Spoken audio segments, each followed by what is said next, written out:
Hi, everybody. It's Al. I'm here in the city that voted in big numbers yesterday, Philadelphia, Pennsylvania, USA. And I'm joined by my pals in various places. Kamara Brown in Cambridge, Massachusetts. Hey, Kamara. Hi, Al. Hi, How everyone. are you? I'm great. Erica Kaufman, token up on the caffeine, long day of meetings, and I assume it was a late night. Hi, Erica. Hey, Al. Hey, it's good to see you. And I'm aware that Erica has another meeting she has to go to after a while. So we'll see if we can get Erica into the conversation a lot before she has to leave. And Amber Rose Johnson, who's just the best. And it's just, you made my day just seeing you here. Not that it was a high standard of a day being made, but still, it's great to see you. Hi, Al. Anna, hi. Anna, Sylvialess Anna for the moment. Hey, how are you? Hey, Al. Dave Poplar in Arizona, AZ. Lewisburg, Arizona. The county, the dense county, that's where you are, right?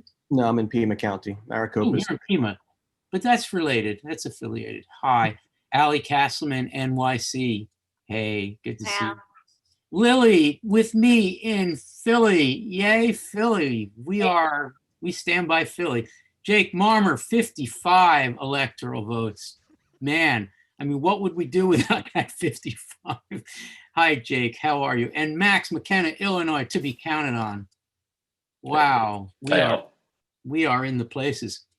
Okay, so today, at least at first, the phone number is going to be a little different. It's also going to be strange because when you call, you're going to be reaching me rather than Chris Martin. When Chris Martin joins us, we'll switch to a different phone number. I'll give that number out now. If you call while I'm talking, I'm probably just going to answer and put you on hold for a second, but please do call 215-422-2928, 215-422-2928. That's what we've got. I have a couple of announcements, but first let's see. Lily, will you do Twitter today? Okay, so that is, you want to tweet using the hashtag ModPo Live, and Twitter, the scene has migrated to the YouTube comment feed, but let's have some Twitterers back. Is that, what do we call them? Tweeters? Twitter people? What? Could say Tweeple. Tweeple, yeah. Okay, the Tweeples need to get it together. And Ambrose, will you do Facebook, please? I didn't even look up to see if you were willing. Yeah? Yes, okay. I already posted a post. Okay, that's great. And who wants to do the YouTube comment feed, Max? Gabe's not here to do that. Yeah, will you? Okay, thank you so much. And Anna, will you do the discussion forum thread? Although I think Anna's off waking Sylvia up, but we'll assume that Anna can do that. All right. Chris Martin is texting us. Oh, he'll be there in a second. So you can call the other number first, and then I'll give you that number, 215-422-2928.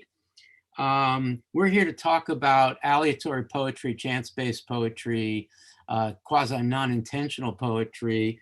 And this is always the week when we talk about, it's election week, aleatory poetry.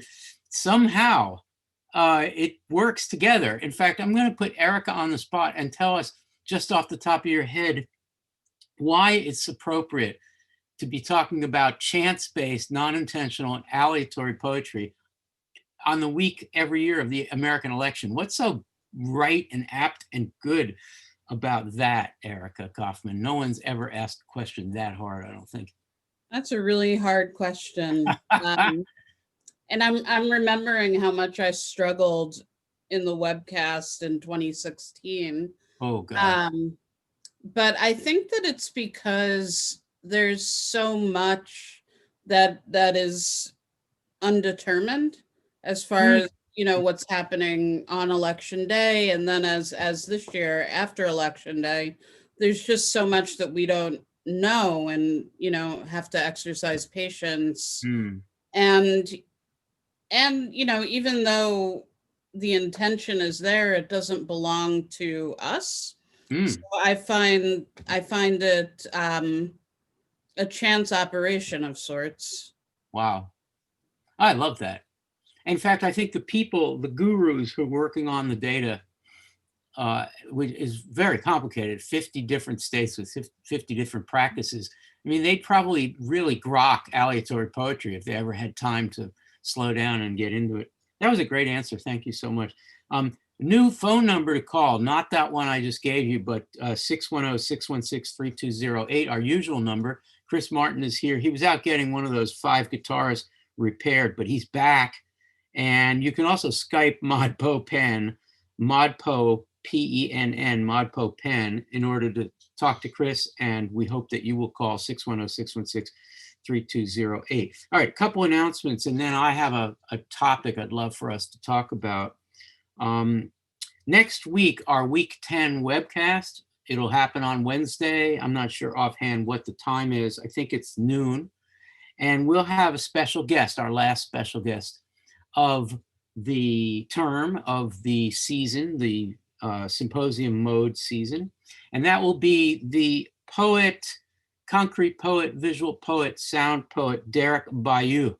And Derek is also wonderfully the director of the Literary Arts Center at Banff, the Banff Arts Center in Canada. Is a marvelous person and a good friend of the Writers' House. And on that day, Derek will be recording an episode of Poem Talk on a couple of poems by B.P. Nickel, the sound poet. And we'll be joined for that Poem Talk by Tracy Morris and Doug Kearney. So 3 good friends of ModPo. You won't hear that for a few months, but that's happening next Wednesday. And then there'll be a 6 p.m. reading, as we've done with Jake and Gabe, a 6 p.m. reading featuring Derek that same day, and I'll be announcing that. The following Monday at 10:30 a.m., our annual Final Words webcast. So the TAs and I will all be here, and we'll go around and we'll hope and expect that people will call in and send in their good wishes and final words. That's Monday. I don't know what the date is. Anybody offhand know what the date is? It's not next Wednesday, but the following Monday. It's essentially the start of what you might call week 11. A shout out to Michelle Bethke. Michelle wrote me, I think during my office hour this morning, "Hey Al, it's a little difficult to concentrate right now with the election results not being final yet." Michelle is in Seattle, by the way, I think. With the election results not being final yet, but I am turning back to poetry to take my mind off it all. And then she comments on Tyrone Williams, a poet in week 8 that we didn't get a chance to talk about this year, but I hope we will next year. And so she goes on to talk about how great Tyrone is. And then she writes, "By the way, I just want to say what a fabulous job you and the TAs are doing, and what a wonderful course this is. It has kept me sane and focused during the pandemic and now the elections." So thank you, Michelle, for that compliment. We are here not to avoid the world, but to maybe give you a different angle on it. So we're glad that you feel that way. And a second shout out, and this is for Anna, who is probably in the process of getting Sylvie, but I know she'll hear this. We posted yesterday a YouTube clip from a recent webcast called "On the Vitality of Poetry as Art Making." And it turned out that in that little clip during that webcast, Anna and Sylvie were hanging out. Sylvie was making some noises. And it's a very short clip, and I posted it to Facebook, and I got lots of responses and lots of emoticons, hearts, and what's that one, that kind of huggy one, the new one. And also this comment from Melissa Schaefer Briggs. This is for Anna, and this is my way, even though it's not week 10 or final words, but this is my way of snaps and kudos and thank yous to Anna Strong Safford, who, as you know, coordinates ModPo. And let's just say she had a few balls juggling in the air this time around. She's teaching her own course. She's TAing for the course that Lily and I and others are presenting, and she's coordinating all of ModPo. And this is what Melissa Schaefer Briggs says about our beloved Anna. Personal aside, this is right under this incredible, I don't know if you can see it, but that's a screenshot from the YouTube clip of the two of you And Anna's just oblivious to her daughter, just saying stuff. Melissa writes, personal aside, it has been amazing to witness Anna be a badass at her job while simultaneously and quite literally mothering. I am in the very male-dominated field of aerospace engineering, rockets, satellites, says Melissa. And this is something I don't get to witness very often, if ever. Huge thanks to Anna for showing me and others an example of being both woman at work and woman as mother. Thank you, Anna. How about that, Melissa Schaefer-Briggs? That is the coolest thing. So, Thank you, Melissa. That's incredibly sweet. isn't it? You're not doing Facebook these days, so I'll screenshot it and send it to you. Thank you. 610-616-3208. Lily's looking at Twitter. Amber Rose looking at Facebook. Max is looking at YouTube. And Anna, oh, you were away when I said this, but will you look at the discussion thread? Okay, so I would like to begin by quoting John Cage and asking Max, Jake, and Erica to comment on it in any way they like. Max, Jake, and Erica. Okay, this is what Cage said. The first question I ask myself when something doesn't seem to be beautiful is, why do I think it's not beautiful? And very shortly, you discover that there is no reason. And I'll say it again while you guys are thinking about what you want to say, Max, Jake, and Erica. John Cage, the first question I ask myself when something doesn't seem to be beautiful is, why do I think it's not beautiful? And very shortly, you discover that there is no reason. Max McKenna. How wise is that? Do you align with that sentiment?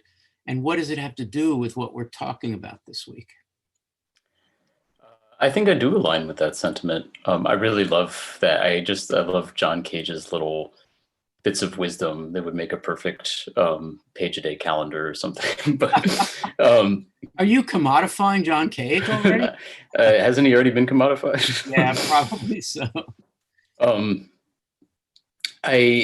There's this sort of like phenomenological self-observing thing that he's advocating, like thinking about your own thinking, or a sort of consciousness of consciousness. When you see something you find not beautiful, and then you try to watch yourself finding it not beautiful. It's a quite meta gesture, and it's a radically subjective position, and it's also very relative. It's very much about ideas of relativity, that there's no such thing as absolute beauty. That's really great. So here we are in a week where the artists are trying hard to take as much of the ego out of art making as possible. And then Cage comes along and he runs right into the arms of subjectivity by saying beauty is not an objective standard, and all we have to do is think about why we think something's unbeautiful, and it becomes, or can become, beautiful. Pretty transformative, all in one. Chris, I believe Mandana is on the phone. Are we right about that? Am I right? You're muted, Chris, somehow. The audio man is flummoxed. He doesn't know how to make a sound. You're still muted, but I'm going to turn to Jake, and you'll figure it out because you are the sound man. Jake, what do you think about that, Cage? Yeah, I think one of Cage's greatest abilities is to recontextualize stuff, particularly like stuff that isn't beautiful or sounds like something else or is noise, I think this is what he's talking about here, and I'm just brought back to a moment some years ago when I went with a friend to hear like an experimental free jazz concert, and my friend said, "Well, that really sounded like people were just like kind of they might as well have been dropping their instruments on the floor or something. Like this is really like so noisy and incoherent.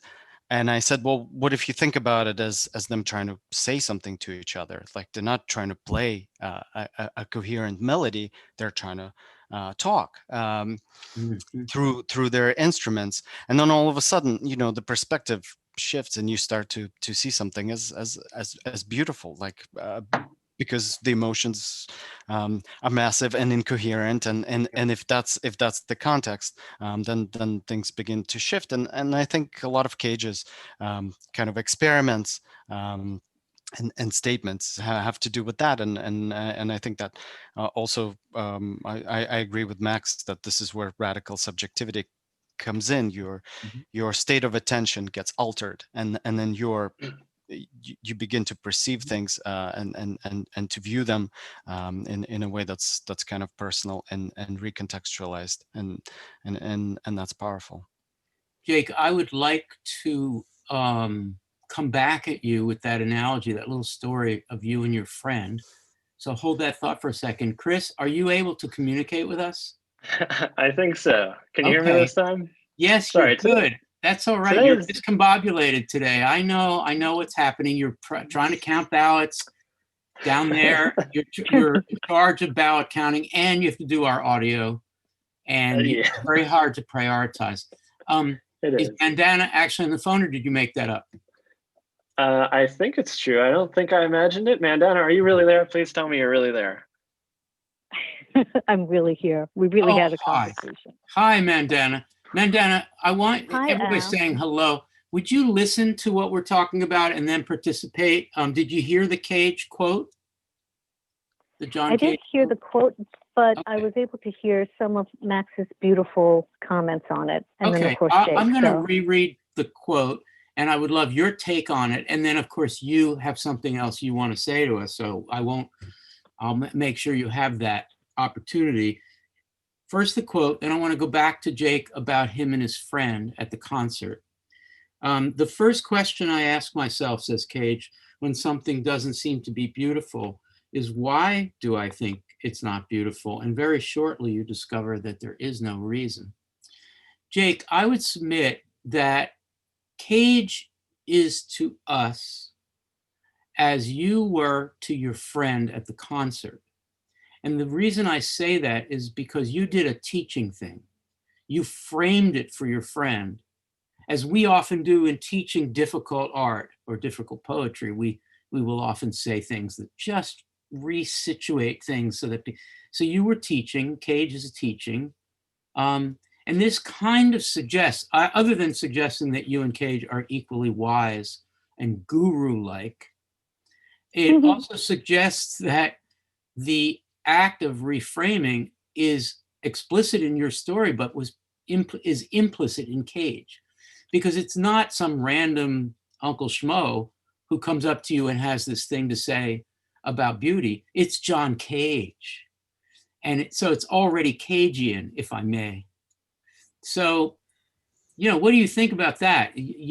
Cage is to us as you were to your friend. Your friend needed you to reframe it. Otherwise, he would have walked out and thought, why are they making this ugly noise? Am I right?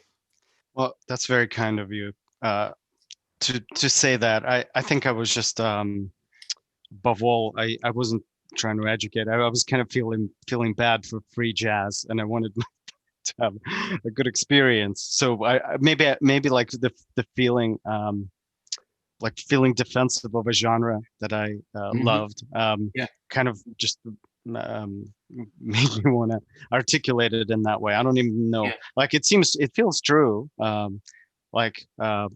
Yeah, but you were feeling bad about free jazz, which is a funny Marmer-esque thing to say. But actually, Cage was feeling bad about anything that we think of as unbeautiful in the world. And I think this connects the whole course. I think that when Williams was taking a break on the, in the back wings of the hospital, and he saw some broken glass, I think he was feeling bad about a modern world that had been broken into fragments after World War I. He thought, I think I'm going to frame, not for my friend at the free jazz concert, but for all readers of modern poems, I'm going to frame this piece of shard, this glass, so that we can ask the Cagean question of it. What is to say that a broken glass bottle is not beautiful with the sun shining on it and life possibly to be derived from it? I mean, I think that's the entire gesture of Tender Buttons. These artists are framing things for us so that we can resituate beauty.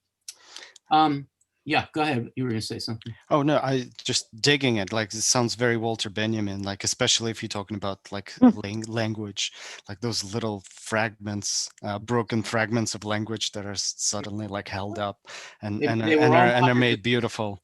Yeah, they were mystical. You're going mystical on us. The Arcades is not much more than a somewhat later and more postmodern version of what Williams was doing earlier. Mandana, you're still there, right? Yes, sir. Great. I'm going to ask Erica to comment on this cage, and then I'm going to turn to you. Erica, what are your thoughts? It's almost like it's an ars poetica for Cage, like a statement of his poetics.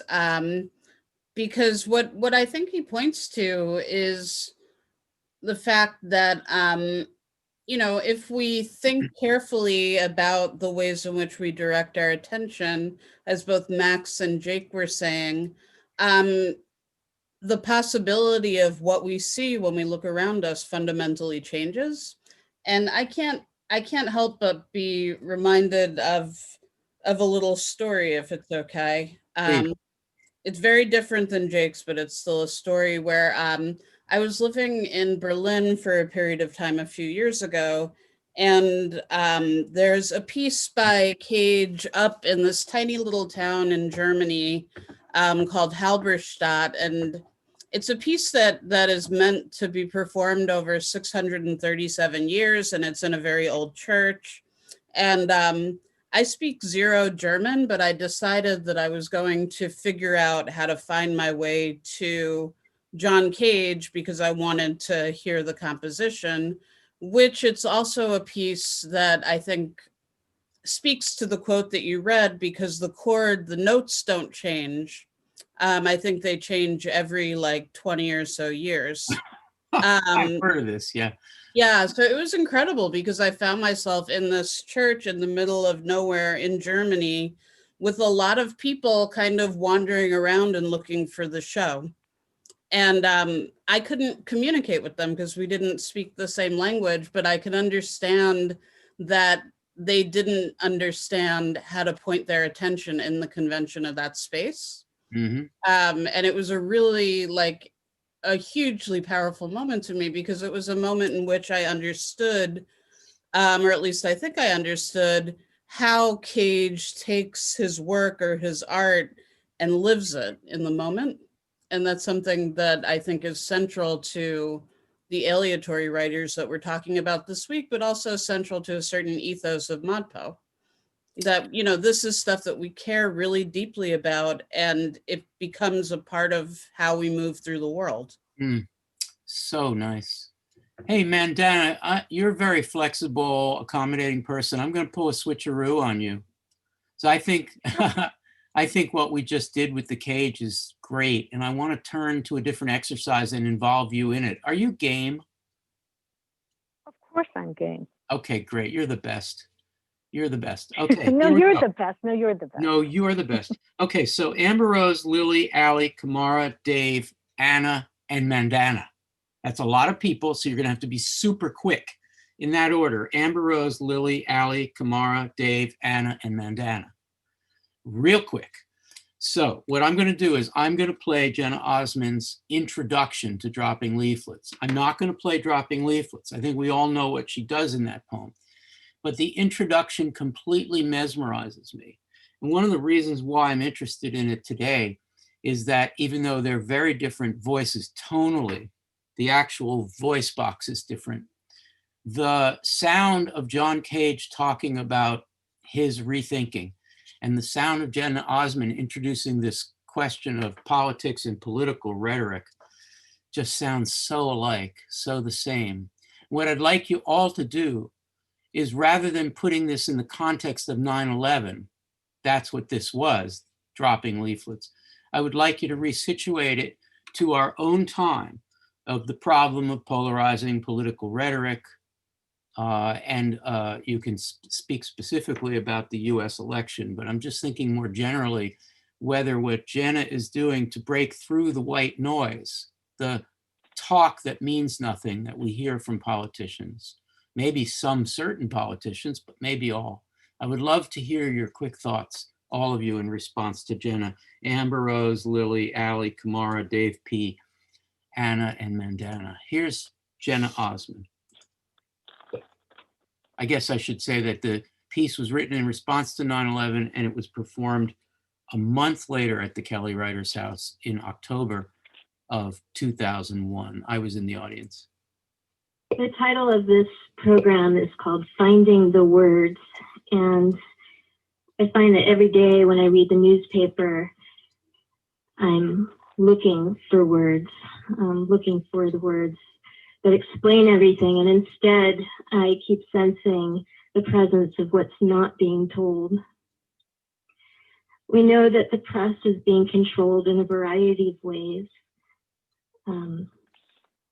For instance, the government is pretty much the only source of information that we have. Press Secretary Ari Fleischer warns that Americans should watch what they say. Videos of bin Laden disappear because he might be sending coded messages. Recently, U.S. Representative Cynthia McKinney pointed out that voices of dissent are being ignored by the media. And she said, "Help me come up with a strategy to get through this white noise." I don't have that strategy, except to call attention to components of that white noise so we can hear it for what it is. So in the spirit of Marianne Moore, who often incorporated what she was reading into her poems, I'm going to read a piece made up of words that I found when I read transcripts of press conferences given by Bush, Ridge, Rumsfeld, and Cheney in the last few days. And what I did was I read the transcripts, printed them out, I tore them up, and then I stood on a chair and I bombed my office floor with them as if they were leaflets, and the leaflets told me what to do. So this. And then she read Dropping Leaflets. Amber Rose, respond briefly in any way you like to what Jenna is talking about. And she's introducing an aleatory piece, so it's totally appropriate this week because that's what we're studying in ModPo, and also because this is the week of the US election. Amber Rose, what's your thought? I mean, my first thought is that the white noise that she's talking about, the white noise that she's talking about, and the awareness that the information that we're getting is being controlled has only, I think, heightened and intensified. And whatever, even at that time, whatever kind of stops were around the political white noise then, it's like 10 times worse now. So maybe the need for these kinds of projects has only intensified. And the need to find ways through, maybe not even to navigate through towards truth, because I don't know that we can find that so easily, but navigate through kind of the roadblocks towards understanding that are being put in our way. Beautifully said, thank you. Lily, and then Allie. My understanding of the use of white noise here has usually been like to, at a certain point, once you hear enough of this very politicized and like often euphemistic language used by like all politicians, I think, but she's specifically talking about very conservative Republicans, like it becomes hard to literally hear what it's saying. So to apply a procedure that can ironically make you hear what they're saying better by distorting the text just a little bit, you get some more clarity about what they're actually saying. As like, that's the way to read through the white noise. Right. That's great. So you're positioning the process, the procedure, as a way of creating creating consciousness about the white noise that's already rather scrambling. Ali and then Kamara. I think when you read Dropping Leaflets, the like accumulation of the repetition kind of like emphasizes the like almost emptying of connotation because they're so exhausted. And so you get like, by just like having all of these like snippets of propaganda like next to each other and accumulated in like chaos on the floor, it's like being denuded of meaning. And like thinking about that now, it's just like, wow, like words are being deployed as weapons almost for like their emptiness. You know, it's like not because they hold any meaning, but it's because they like hold no meaning. Yeah. Makes me think that some of the most experimental writings that we encounter in ModPo and work like it is trying to do something so non-conventional, so non-linguistic, so non-denotative that it triggers or forces a response to an environment in which words get used conventionally and then don't mean anything. In other words, you want nonsense? I'll give you nonsense. So it's kind of a radical strategy in response to giving up to try to, on the project of trying to make sense out of something that will never be made sense of. Kamara and then Dave. Yeah, I'm thinking of two quick things. First, from what you and Ali were talking about, I think there's also a non-meaning that comes with words that are also lies, with like the structure of lying itself. And so I don't know how to put lying in this frame of syntax, but there's also a non-meaning that comes when you deploy a word that's not true to the context. But also there's a non-meaning when the words are empty themselves, when the word has a supposed definition and it's not meeting that definition. The other thing I just wanted to say quickly was that both from the John Cage the quote we were talking about, and this introduction, I think that they both talk about time and like pausing. In the first quote, it's about asking the question why. And in this, it's about to call attention to. And I think those moments of pause and like critical reflection are also super important now and to these poets and in their process too. Great. Thank you, Kamara. That was great. Dave, then Anna, then Mandana. You know what this makes me think of that's different, but I think similar is corporate marketing speak, you know, where people talk about facilitating synergistic solutions for dynamically scalable workplace metrics, things like that. Like ultimately, they seem like they're saying a lot of things without actually conveying anything. And it's interesting because in that commercial context, it's like they're fabricating value out of nothing. It becomes like empty calories. There's nothing really there. And in a sense, like that's almost what in political rhetoric is going on. They're just fabricating something to appease the listener, and then they'll go on and just continue doing what they're doing anyway. Dave, you did that impersonation of corporate speak really well. So if you're ever short of cash, just cut your hair and go get such a job for 6 months and then quit. Yeah, I think I once actually made a LinkedIn profile, and my intention was to say absolutely nothing, and all I did was use marketing speak. I think I was a consultant. Wow. And, yeah, that was a performance piece. Nice job. Anna and then Mandana.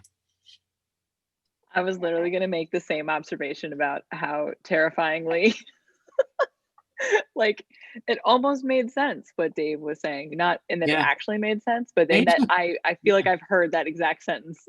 He's a good charlatan. He's also a good imitator of charlatans. You're a lawyer. Yeah, you were a lawyer. I mean, That's right. There you go. That a lawyer becomes a philosophy doctoral student. Yikes. Sylvie wants to make some nonsense. She does. Ugh. Let's see, for dropping leaflets, I mean, I don't know that, I think Jenna's being too modest in her introduction when she says that she's not sure that her poem is itself a strategy for cutting through the white noise, because I think it kind of is. I think I really agree with what Lily was saying, which is that we sort of, the way that dropping leaflets as a procedure asks us to really remove some of that language from its context, and we're therefore sort of newly attentive to it. And when you sort of take it out of the context of like the congressional hearing or the press conference or the release, right, then you sort of have to be sort of differently attentive to it. And when that happens, then it's a hell of a lot easier to like cut through the bullshit. Yeah. Sorry, Sylvie. Did you say bullshit in front of your daughter? You got to watch your mouth, I think. I raise my kids on that kind of talk, and they're fine. Mandana, do you have a thought on this? Sure. First of all, full disclosure, I have used such corporate marketing speak in my former life. So I have to, I guess, say mea culpa in this group of literary artists. One of the things I'm thinking about with Jenna Osman and all the brilliant stuff you've already said is that something that impacts us now more than maybe in 2000 is social media and the proliferation of interconnectedness, which isn't really providing true information, because there's also never the space or the silence. I think it was Kamara who was talking about space and silence. We don't have enough of that. It's a lot of immediate responding, and what that does, in my belief, is that it makes words objects. Words are not meaning. Words are objects to be used, both in a political or obviously a corporate sense. And a lot of times, normally we as writers or as human beings, we think of a narrative, we think of something we want to say, and then we think about which words will best say it. And perhaps what's happening now is that in a lot of these senses of certainly, again, the political stuff, but people or corporations or institutions are starting with, these are the words I want to use. And a lot of the times these words are triggering, so they know what the words will do. But these are the words I want to use. So let me see what narrative I can make out of them, rather than the other way around. Oh, that's really great. Snaps for Mandana. That was really, really nice. Mandana, I'm sure you called to talk about something else, but I'm going to ask you to hang up so someone else can call. And I hope you'll call again next week and for final words. Deal? Terrific seeing you all. Take good care of yourself, everyone. All right, It is Mandana. a true joy to see you. Bye-bye. Bye. 610-616-3208, 610-616-3208. John Sanchez, you're out there somewhere. I know you are. Last week I called to you, my friend, and you didn't call. Call us, John Sanchez, 610-616-3208. All right, I'm going to turn to Lily and ARJ and Max and Anna to pick up whatever might be going on. And what we'll do is we'll pick up a question or topic from all of that, starting with Lily. Anybody, any tweeters? What was the word you used for tweet people? Tweeple. Tweeple? So we've got Alana Shaw and Terry Talty, our friends, are watching and speaking with us. A lot of love to John Cage and also to Erica. So Terry says, Cage and Erica is how I'm dealing with the election. Oh, gosh. By the way, that puts me in, that's nice. That puts me in mind of the fact that Erica and Jake both have to go in a little bit. So I want to make sure that they get a chance to respond to the next topic. Lily, is there another tweet that you wanted to add, or that's good for now? Well, we might be done talking about Cage, but Terry reminds us of the classic John Cage quote, if something's boring after 2 minutes, try it for 4.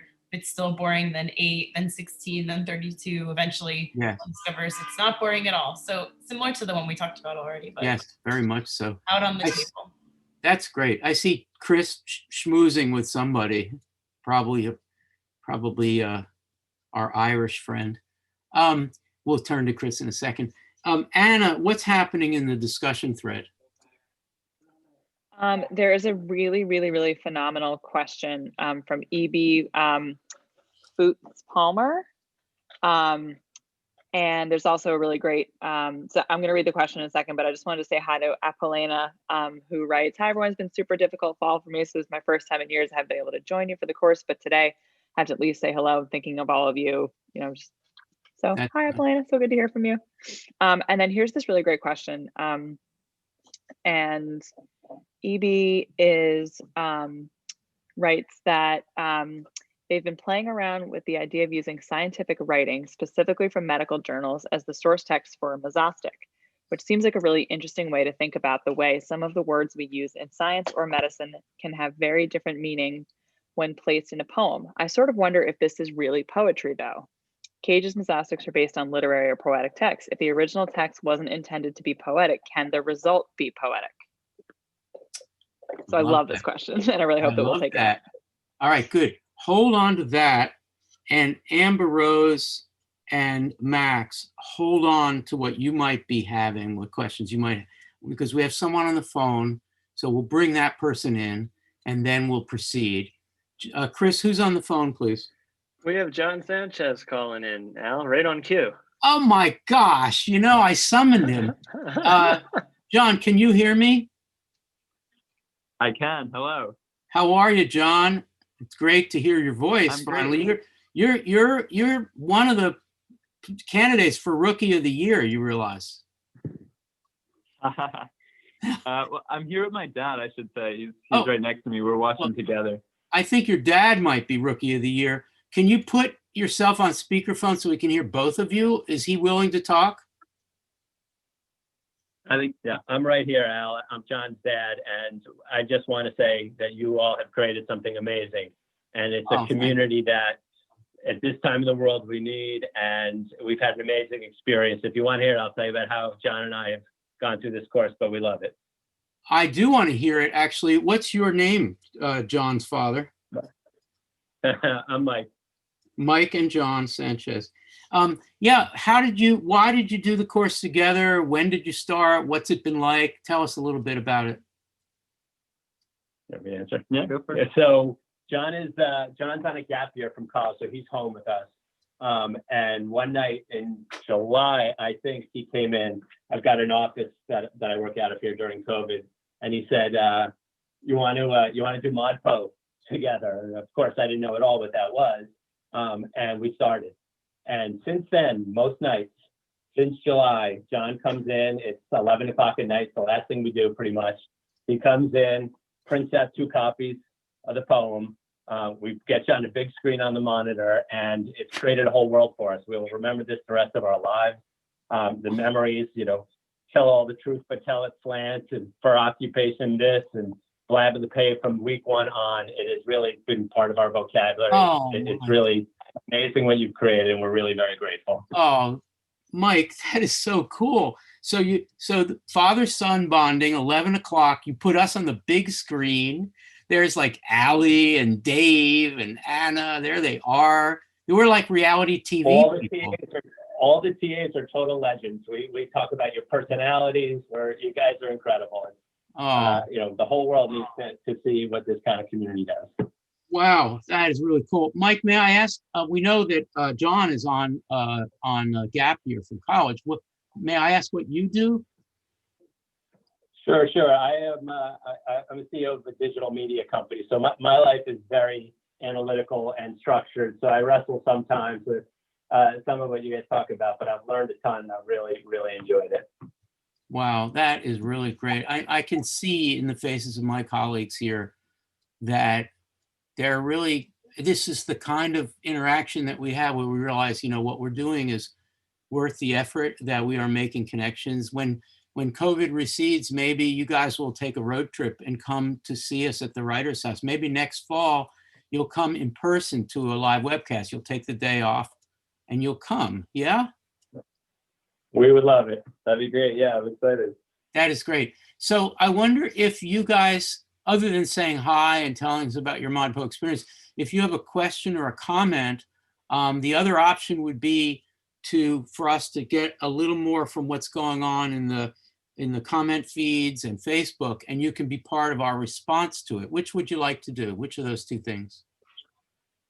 Well, I think I sent you this in an email, but we were both really impressed from week 9 with the vocabulary for Peter Innisfree Moore. Oh, great. Well, let's talk about that. That was our, yeah, I mean, we listened to that unknowingly as a pre-Halloween treat, and we didn't know what we were going into, but it was a crazy atmosphere set up for that kind of spooky season. Yeah, but we have a question based on that. Yeah, please. I want to hear your question, but I can't help but ask the following.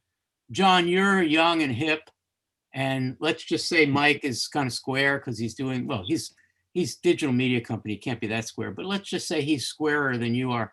And did you expect him to find anything beautiful in the cacophony and craziness of McClough and his friends standing on stage memorializing Peter Innisfree Moore with weird noises? Did you expect him to not like it?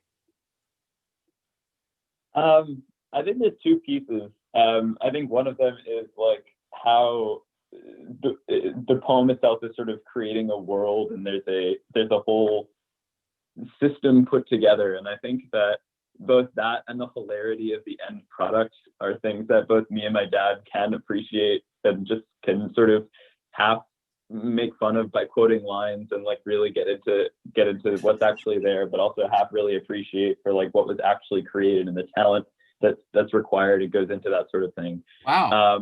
But the second piece would more be like whether you can appreciate that as like a work of poetry and the poetic prowess required to do that. And I think that maybe I would have gotten there, but my dad probably, without having all of the buildup of weeks 1 through 8 before week 9, wouldn't have quite appreciated. But after going through things like Gertrude Stein and the madness there, and the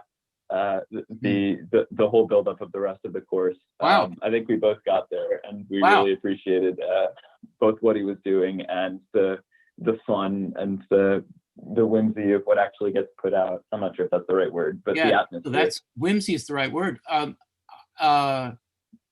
It's amazing. We don't ever get this kind of feedback. The course is built up so that it gets to week 9. By the time you get to week 9, you're really you should be ready. But you're now affirming that works. So that's really great. Oh yeah. So do you want to, I mean, I could construe a question from what you've just said, or do you and Mike want to pose a question for us to respond on the Jackson McClough? I think we were talking about this before we called in. I think we have a question for the team.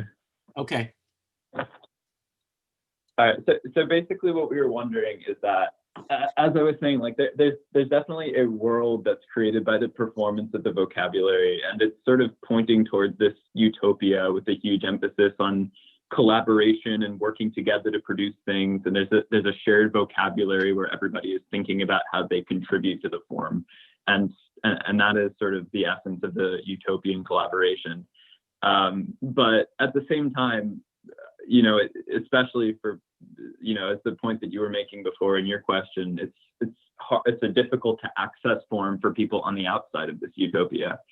So part of what we were wondering is like, how do you, there's sort of two worlds almost. There's the world with shared vocabulary inside of the poem or the performance that exists. And there's a separate world that sort of we inhabit with our own shared vocabulary, maybe of the corporate lingo that Dave was making fun of, or whatever else exists in our world that we're all familiar with, about how we're languaged with, plus our own practicalities and what we care about in our day-to-day lives. So the question we were sort of pondering was, how do we sort of bridge these two worlds, the world of the poem and the world of the practical day-to-day that we inhabit, when they seem to be so different and they have different goals and different languages?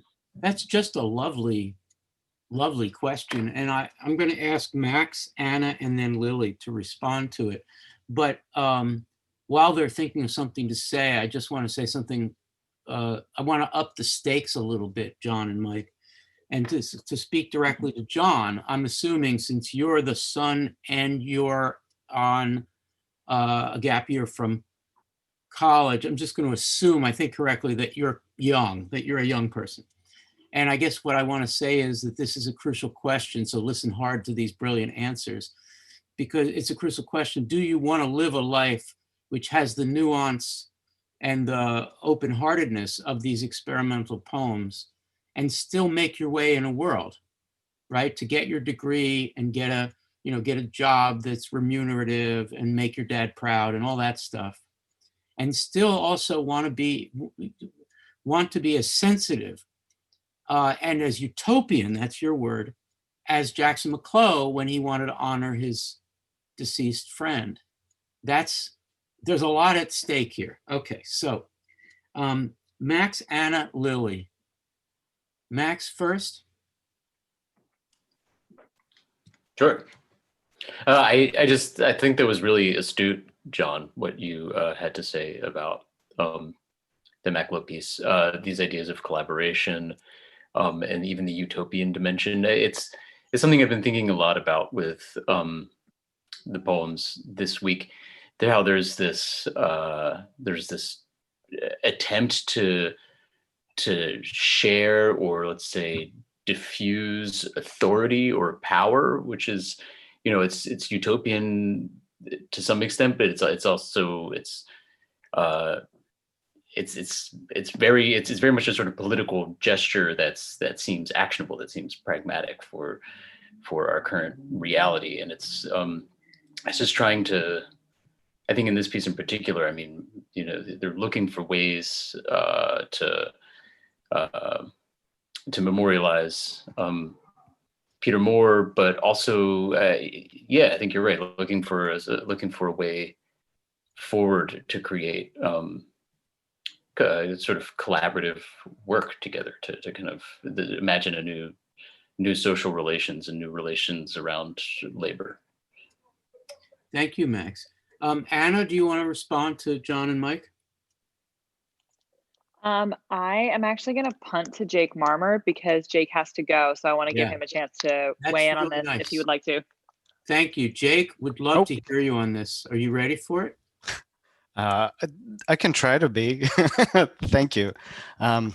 So to the question of vocabulary that's difficult to access, and being on the other side of it, as I was hearing the question, and by the way, just hearing the whole narrative there, somebody was pointing out that we're in the space of storytelling, that little story of just family sitting down to like read poems late at night. That's that's so beautiful and so personal and so like your own world in there that just got shared with us, and I think all of us were just like moved, like that's absolutely beautiful, and we do find ways, I think, to go out of the tiny bubbles we're in and get beyond. But as I was hearing the question, I was also thinking, like, in a way, that performance was one of a kind experience. We can read it and dig it and analyze it, but also you kind of have a sense you had to be there. You really had to be there in that one moment, and certain poems and certain performances and certain that's just how it is. And some poems are meant for the page, and some poems are meant for the page and also for that other experience. We have to seek it out. I think it's so precious and special, being there in that moment, and witnessing it, that once in a lifetime thing. Jake, thank you. That was beautiful. And Anna, thank you for generously ceding your senatorial time to Jake. Jake, have a great day. Before we turn to Lily, John, and Mike, I want to invite Amber Rose to say some version of what she said in our own little chat about the two of you. And I want to set it up by paraphrasing something that Jackson McClough said generally about these kinds of pieces. he said, and he was being pretty naive about it, Jackson was like that. He was very, very unironic. He was a pretty sincere person. He really meant this.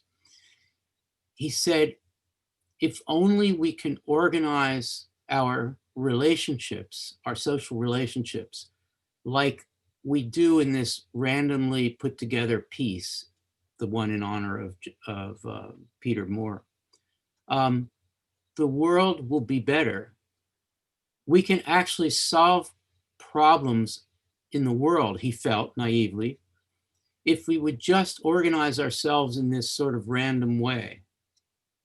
And that social relationships are so predetermined and hierarchical, and they never cross as much as an aleatory work of art forces them to cross. He actually believed that. And Amber Rose is going to turn that back on you, on John and Mike, right, Amber Rose? Yeah, I mean, I'm so warmed. I'm a huge daddy's girl, so I'm like, where's my dad? But I was just writing in the chat, and that was a beautiful lead-in, Al, because it's not quite that the relationships are random, but that they're out of order. They're out of what we anticipate or what we expect or what we are told is possible or reasonable. And what I put in the chat was that I said, perhaps we only get glimpses at utopias that never really hold.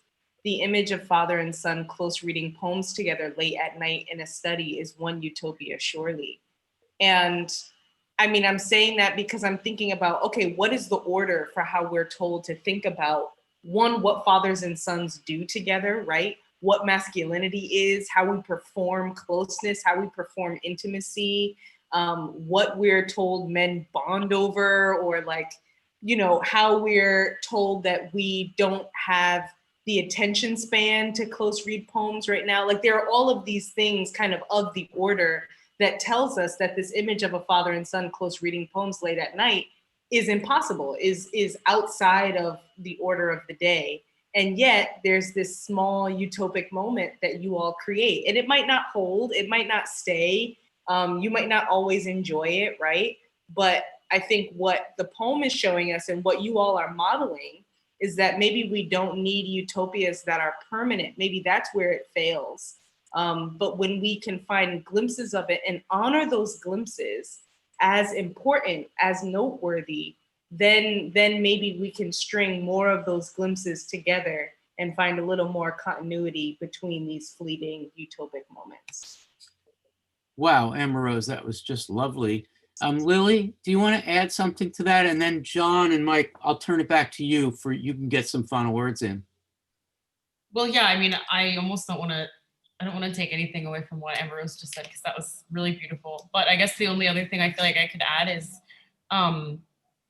all of these performative performance-based works like this need an audience as much as they need performers. So I think it's really important to remember that just because something was like a fleeting or a sort of ephemeral piece, like there was a space for the person who wasn't actively, say, participating in making the art, you were still needed for that piece to go on. So I think, okay, we can't have a world where we're constantly performing vocabulary for Peter and his free more, but we definitely can have a world where we're like ready to be an audience member or a witness to a performance going on somewhere else, or a different language being used somewhere else, and that's important to co-create something together.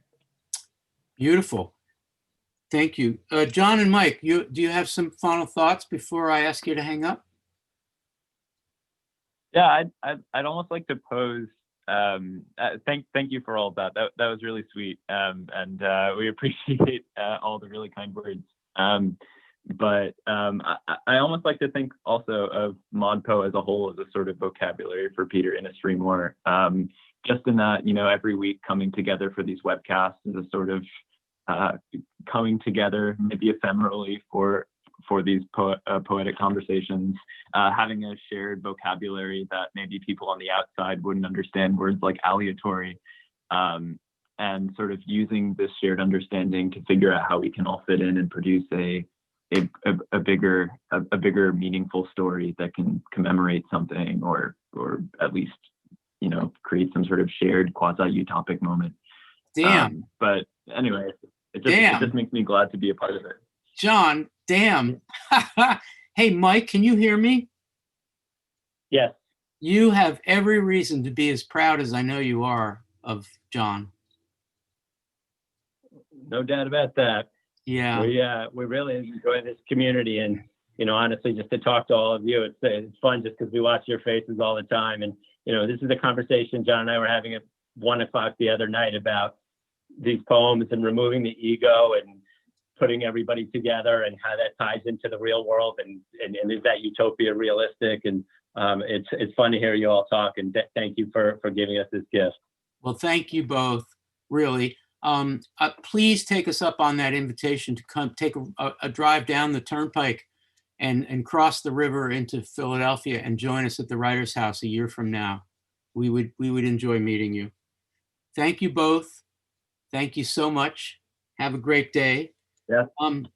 Max, I'm going to turn to you for YouTube comment feed, and I'm going to ask Ali, Kamara, and Dave to respond to whatever topic we decide to pick from that. The number is 610-616-3208. You can also Skype at ModPo Pen, P-E-N-N, and Chris Martin will answer. We'll take one more call. Max, what do we have in the YouTube comment feed? A lot of snaps for Amber Rose's comment a minute ago. Holly York says, wow, Amber Rose. Miranda Jubb says, yes, that's the kind of comment we need right now, Amber Rose, thank you. We also have a really insightful comment from San Giovanni Ja about this week as a whole. San Giovanni writes, it is so interesting how the two noises discussed this week are extremely different to each other. White noise, the white noise of dropping leaflets, and the cacophony of Maclow's tribute. I thought that was a pretty interesting comment, how we have these two different registers of noise happening in this aleatory world. Yeah, that's really good. Ali, Kamara, and Dave, what I'd like you to do is respond to anything that Max just said, San Giovanni's point, or really anything that you've heard in the last bunch of minutes. And Dave, you have to leave, so why don't we give you the first crack at it? Okay, I was just thinking about this week in general, and about how this really makes us think about, you know, what it actually is when we try to, what are we doing when we try to interpret a poem? Because at some level, when we do it normally, like all through up until now, it seems like there really is that artist in the background. We are interpreting a constructed work of art. The artist, their agency is somewhere in there. And it's just so interesting what we're doing now with this. And Stein 100, A Feather Likeness of the Justice Chair, really emphasizes this over the top for me. That's what I love so much about it. It really forces us to like be uncomfortable and reckon with interpreting something where there is no person there. There's actually no, it's not just no ego, but there's no person. But at the same time, we're not just stepping back and looking at these words as objects now without a person behind them, because it makes us think about how these words are like, they have potential agency in the words themselves. They're almost like full of potential energy. They're not just objects. So when we read something like this, and we're just looking at the words as such, it forces us to actually see them so much differently as embodying stuff that can only be unlocked when we use our subjectivity to it. So you take the ego of the artist out of it, and all of a sudden we're faced with our own intentionality in just the words there. That's lovely. That That's great. Thank you, Dave. I want to turn to Ali and Kamara, but invite first Amber Rose to look into Facebook to see if there's a comment or two, Amber Rose, that you want to add to the mix. And then Kamara and Dave can choose that too. Oh no, we lost Dave. Sorry, Kamara and Ali can choose any of those topics too to respond to. Amber Rose, do we have stuff happening in Facebook? Yeah, people are certainly active in the Facebook. Lots of folks saying hi and just how much they appreciate our conversation today of all days. Lots of love from Erica. Paige bringing back Erica's comment on John Cage and redirecting our attention. And I feel like that's been an important kind of thread throughout our whole conversation. But folks just expressing gratitude, no questions from Facebook at the moment. Okay, great. Chris, we have someone on the phone, and again, I'm going to be turning to Allie and Kamara. And so now Allie and Kamara will be able to respond to the person on the phone, or really any topic. Chris, who do we have on the phone? Yeah, we have Isabella calling from North Jersey. Oh, great. Hi, Isabella. Can you hear me? Yeah, hi. Can you hear me? Yeah, we interacted maybe in my office hour, and you said you were going to try to call today.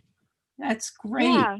I think you're a rookie in ModPo. This is your first year, yeah? This is my first year. So what do you think? This has been probably the highlight of my past few months.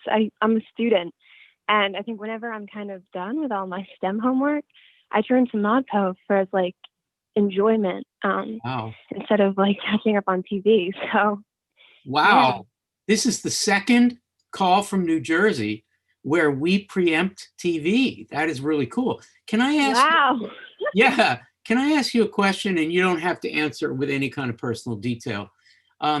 There must be some people in the house who are thinking, "Oh, Isabella, you're taking your courses at school. You really need to focus on that. You know, you're just a regular person. Maybe you should take a break." And here you are doing this weird poetry shit. And is there somebody in the house who's skeptical about this, or who maybe overhears Jackson McClow's crazy stuff and wonders what you're up to? And do you have you faced any skepticism? You know, I think my family are all in the math kind of categories, and they were with me through like Dickinson and Whitman, but when we got to Kerouac and the Beats, there was a big drop off in support. You know, they're really supportive of all my endeavors, but I was reading bits of Battle Flow to them, and they were, I would say, very confused. You were reading bits of Babel Flow to your family. I love that. Yeah. Wow. Yeah, my dad's really into business, and he was like, "What is this?" And I was like, "You have to listen. You have to connect." Oh, good for you. You were proselytizing your old man. That's great. Yeah. Wow, that's really great. Yeah. Well, I'm so glad you called, and I'm so glad you're doing the chorus. What would you like? You have a question or a comment? Yeah. So I was kind of curious. I had a thought about kind of Cage's work as ready-made pieces. And I didn't know if you guys could kind of talk about that, because when the Baroness made the fountain, you know, she kind of took this utility object and reoriented it and scribed a little bit on it, and then kind of gave it an entirely new platform as art.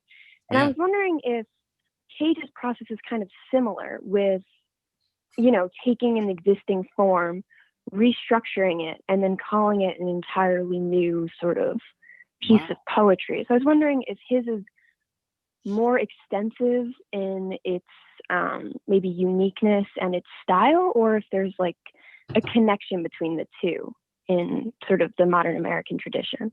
That's an amazing question. That's a totally amazing question. I'm going to ask Allie and then Kamara to respond as best they can to that. Meanwhile, though, you have to hear what Lily wrote in the chat to all of us. Lily, are you able to repeat that for Isabella?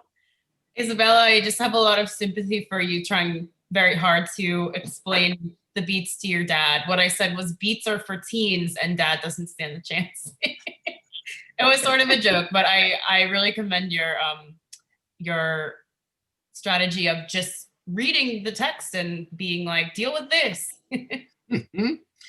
That's great. Thank you. Okay, Allie, what do you want to say in response to Isabella's really interesting literary historical point, which is, you know, we get from the Baroness / Duchamp and straightforward to this week, And maybe there's a lineage back to the ready-mades. That's a really nice point. What do you think? I just want to ask a clarifying question. Are you asking about kind of all of like John Cage's work in general, or the idea of the mesostic? I think probably the mesostic. And, you know, I haven't quite gotten super far with him yet, but I think if his other work is sort of in the same vein of taking existing pieces and sort of reformatting them and restructuring them in a more minimalistic way, then maybe it does apply to all of his work. But I do know of writing through Howell as kind of a specific time where he takes something that kind of already exists and sort of repurposes it. I accidentally muted myself.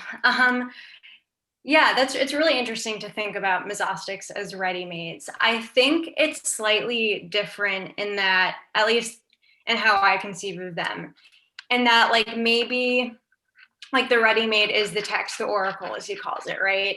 But there's this idea of like, I know a writing teacher who kind of talks of like the work that you have in your head as being your David, and like you have to find your David. And so what you have at the beginning is just like a slab of marble, and you have to kind of like chip away at it to get to the actual statue. And so I think like I don't see mesostics as being quite the same as ready-made, because there's like infinite variations of what it could be, just depending on where you begin, what your kind of like what your spine is. And so it's like, how is chance gonna kind of be the like chance is the sculptor. So it's like, how do we take a ready-made and find all of the, I don't know, I'm trying to like I'm thinking of DNA for some reason. But it's like maybe the ready-made is the combination of like DNA that we have, like the pairings of like people, and then the resultant mesostic is the actual like human who comes to be. So I'm just kind of like throwing thoughts out, mostly because I think it's a really, really interesting question that I don't quite have the answer for. Thank you, Allie. Kamara, you want to take this any direction? Yeah, really interesting question. I also think that ready-made for me, kind of building off what Allie was getting at and articulating, there's something about the mesostic that is taking the source material or the oracle and transforming it into like something else, while keeping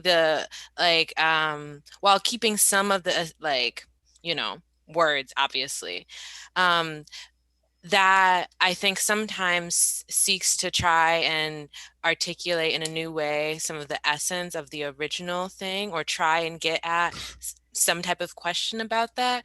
But I think that transformation part, that like chance as a sculptor, is sort of important here. That it's not necessarily always a reframing or reformulating, but like a transformation. I think that's the verb that I'm trying to get at with that. Yeah, those are my thoughts. Thank you. Isabella, thank you for calling. And I hope that you will, I mean, I have no idea where you are in the process of thinking about colleges and universities, but I hope you'll come and visit us at the University of Pennsylvania and, take a look. Or at least definitely. At least come I visited. Yeah? Yeah, I visited, but I want to come back to the Kelly Writers House. Definitely. Oh, that's great. Please do. We will be there at some point. We will be there, and we'll stay in touch with you, okay? Thank you. I would love that. Thank you for calling, and best regards to your family, and thank them for putting up with your non-STEM activities. Thank you. Be well. Have a great day. Wow, people, this has been a really great webcast. I'd like to do final words. you can say whatever you like about the aleatory poetry, about its relationship with the moment in our lives and as people, citizens of the United States, or just say something, whatever you want. You could also do any kind of announcement about the last, you could help people get ready for week 10. I find it kind of special, unbelievable this year. We have at least double the number of participants. We're well over 51,000 now. Every time I send a message to everyone, I see that it signals to me how many people are receiving my message. And that number has gone way, way up. Those are people who have not opted out of the messages. So it's about 46,000 people who are receiving those messages. That's a lot. And I'm finding more and more that people are just starting week 1. We're getting comments, people posing threads about Emily Dickinson. Here we are in week 9. And we're also seeing more than ever, as Isabella is a great example, and John and Mike Sanchez are good examples of people who are keeping up, and they're in week 9 and they're going to be in week 10 next week. So it's kind of amazing. Anyway, so let's start with Max, followed by Amber Rose. Final thoughts. For a final word, I am going to, I'm going to give my final word over to Padmasini, who wrote in the YouTube chat. Sorry, I just had it up and I lost it. Because I thought it was such a great comment. I wanted to bring it up. Oh yeah, okay. Padmasini Ramji writes, in a time when there's so much going on, so much on the mind, it is great that there is a way to make art that is automatic in a way. I think that's that's a really great way to think of this week in relation to everything that's going on. It absolutely is. Thank you, Padmasini. Thank you, Max. Amber Rose, followed by Lily. I'm still thinking about Erica's comments and the comment in particular that Paige brought forward about redirecting our attention. And I just want to encourage folks to let your attention wander this week. There's no one place where your attention should be.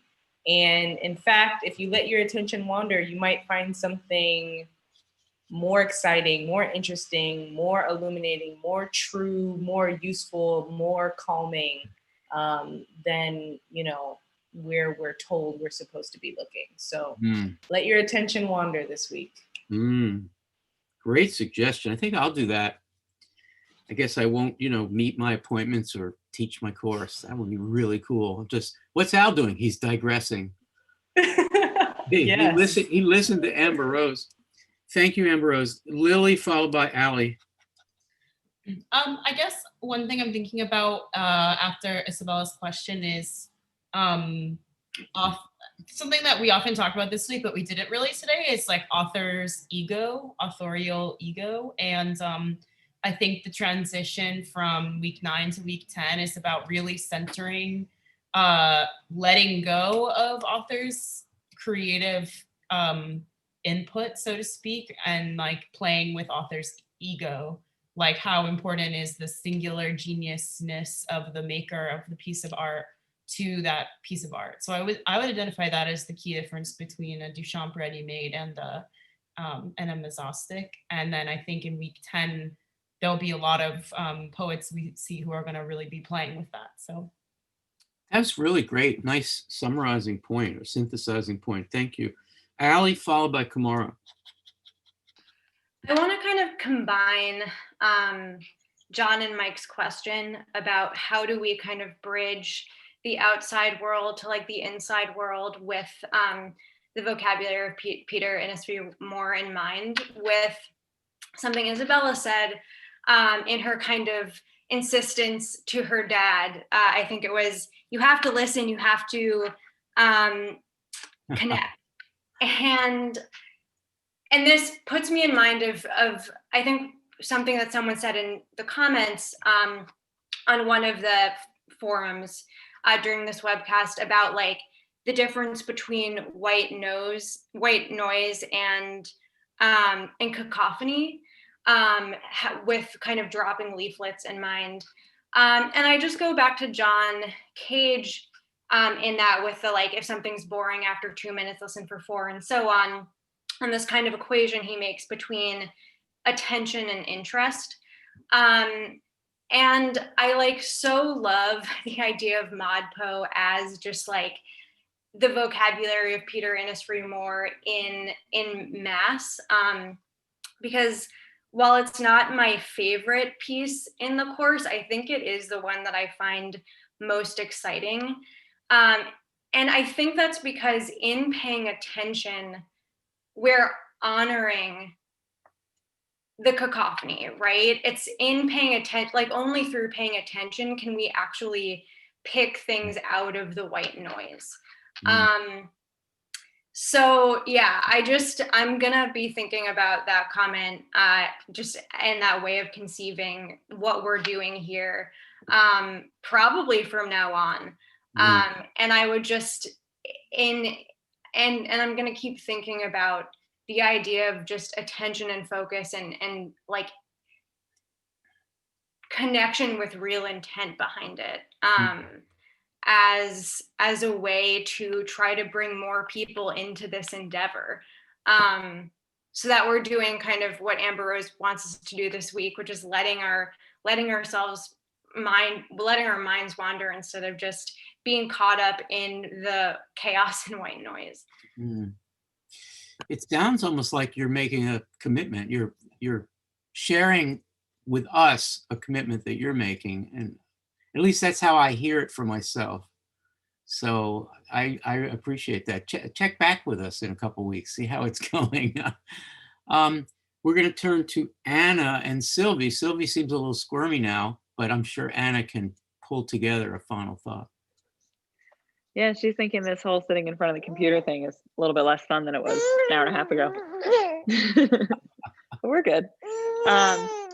All that I want to say in terms of final words for this week, and this very much applies to next week too, is that if reading this stuff makes you think, I could write a poem, I could do that, I could do a procedure like that, I could, I have an idea for a mesostic, even if you weren't planning on writing the 4th essay, I have an idea for a mesostic. Like, what better week is there to give all that a try? The thing that I love about this week is that, especially like Bernadette Mayer's experiments or the mesostomatic or anything we're going to read next week, is that they're really, really generous. They offer all of us an avenue or a path into doing our own version of X, or, here's an idea, or here's a way that you could take this. And if you're feeling like maybe making something would help you, ease this week, I really, really encourage you to do it. Thank you. Thank you so much. And thank you, Sylvie, for adding us to the cacophony. That's lovely. You're a cacophony machine these days. Kamara Brown, what do you think?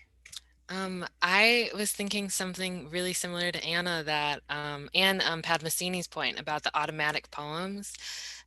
From the beginning of the pandemic, a lot of my friends and advisors were telling me to journal because this moment is historic or something like that. Am I frozen? I feel like I may be frozen. Oh, you're good.